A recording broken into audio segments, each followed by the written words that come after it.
नमस्कार दोस्तों, आज मैं आपको सुनाऊंगी धर्मराज जी और दो सेठानियों की कहानी। प्राचीन समय की बात है। एक गांव में दो सेठानियां रहती थीं। बड़ी सेठानी के पास बहुत सा धन था, लेकिन वह स्वभाव से बड़ा कंजूस व घमंडी थी।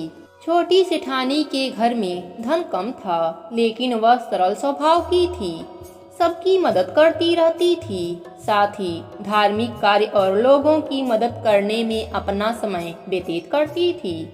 हर रोज सुबह स्नान करने के बाद तुलसी पीपल सींचती, भगवान के मंदिर जाकर पूजा करती और वहीं बैठकर धर्मराज जी की कहानी सुनती थी। यह सब देखकर बड़ी सेठानी हंसती और कहती, यह तो पूरा दिन फालतू कामों से अपना समय खत्म कर देती है।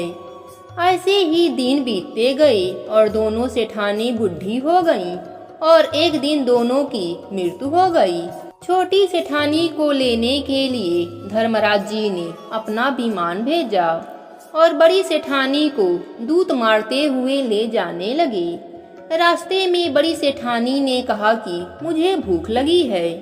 तब दूत बोले कि यदि तुमने अपने संपूर्ण जीवन में किसी को खाना खिलाया होगा तभी हम तुम्हें खाना देंगे, अन्यथा नहीं देंगे। थोड़ी देर बाद उसने फिर से कहा कि मुझे प्यास लगी है।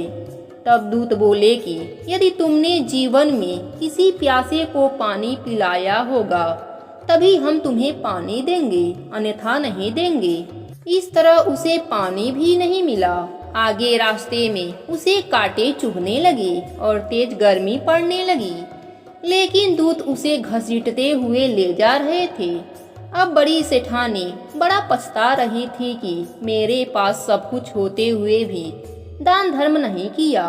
बड़ी कठिनाइयों के बाद वह धर्मनगरी पहुंची। वहां जाकर उसने देखा कि छोटी सेठानी सोने के सिंहासन पर बैठी है और उसके पास तरह तरह के व्यंजन फल रखे हुए हैं और दास दासियां चौर डोला रहे हैं। छोटी सेठानी का ठाठ देखकर बड़ी सेठानी बड़ा पछता रही थी। बड़ी सेठानी बोली, प्रभु मुझे सवा पहर का समय दे दीजिए, मैं वापस आकर अपना दंड भोग लूंगी। बड़ी सेठानी के बार बार आग्रह करने पर धर्मराज जी बोले, ठीक है। बड़ी सेठानी के शरीर में वापस प्राण डाल दिए और वह धरती पर आते ही अपने पंडितों को बुलाकर धर्मराज जी की कहानी सुनी और तरह तरह के दान धर्म करी और उद्यापन करी। इतने में समय पूरा हो गया। अब की बार बड़ी सेठानी को लेने स्वर्गलोक का विमान आया। सवा पहर के दान धर्म और धर्मराज जी की कहानी सुनने से बड़ी सेठानी को भी स्वर्गलोक की प्राप्ति हुई। हे धर्मराज जी, जैसी कृपा आपने दोनों सेठानियों पर की, वैसे ही आपकी कहानी कहने वाले, सुनने वाले और हुंकारा भरने वालों पर भी अपनी कृपा बनाए रखना। जय हो धर्मराज जी की। दोस्तों, यह हमारे पिछले जन्म के पुण्य ही हैं जो आज हमारे द्वारा भगवान की कथा कहने का अवसर प्राप्त हो रहा है और आपके पिछले जन्म के पुण्य के कारण आपको सुनने का अवसर प्राप्त हो रहा है। जब हम पुण्य कर्म करते हैं तो अधिक से अधिक पुण्य कर्म उसमें जुड़ता जाता है, जिससे हमारा इहलोक और परलोक दोनों सुखमय बन जाता है।